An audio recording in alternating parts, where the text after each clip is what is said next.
Hello, I'm Jana Chan, and welcome to Fast Track's Insider Guide, my top travel tips on where to go over the coming weeks.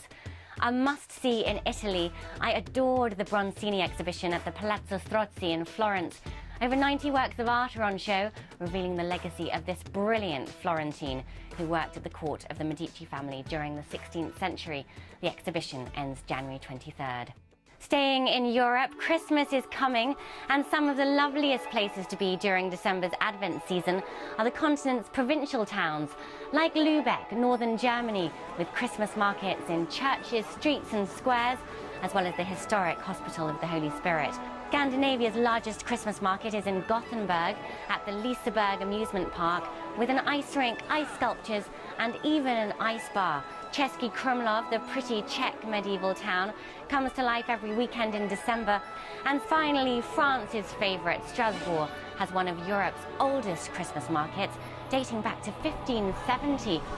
Now, for a warm rather than a white Christmas, consider Christmas Island, an Australian territory in the Indian Ocean, home to the spectacular red crab migration, over 100 million of them, which march from the rainforest to the sea to spawn.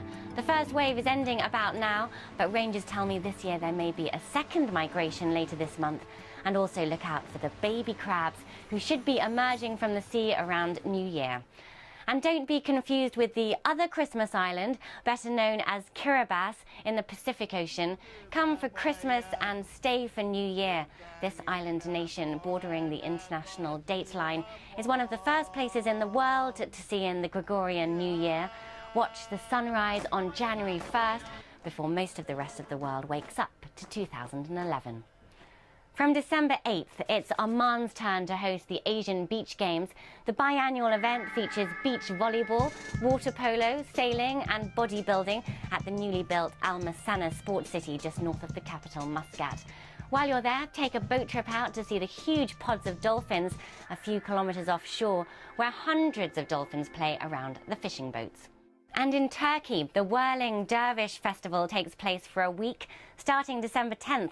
Over 1 million people head to Konya, the site of the mausoleum of Mevlana, the great Sufic saint who taught awareness of God through mystical dance. The dancers whirl at dizzying speeds, with their long white gowns billowing open. Just back from Marrakesh, I noticed the city abuzz about the star-studded 10th International Film Festival, which will in part take over the city's famed square, Jemaa el-Fna. This year, the event pays tribute to French cinema, and there'll be masterclasses by Francis Ford Coppola and some world premieres. Try to catch the last few days. Also in the city, the exhibition Yves Saint Laurent et le Maroc has just opened, looking at the influence of Morocco on the French fashion designer at his former home in the Jardin Majorelle, also where his ashes are scattered. It ends March 18th. Marrakesh is an excellent place for Christmas shopping. I've just been trawling around the souk buying everything from textiles to tea infusions. And for a wintry break, how about Boston, where the new America's Wing at the Museum of Fine Arts, designed by Norman Foster and Partners, showcases more than 5,000 works of American art from the pre-Columbian era through to the late 20th century. If you're there on December 12th, there's a reenactment of the Boston Tea Party of 1773, which includes a spirited gathering at the Old South Meeting House and a ceremonial ditching of tea chests into Boston Harbor. Thanks for checking in with my Insider Guide. Until next time, happy travelling.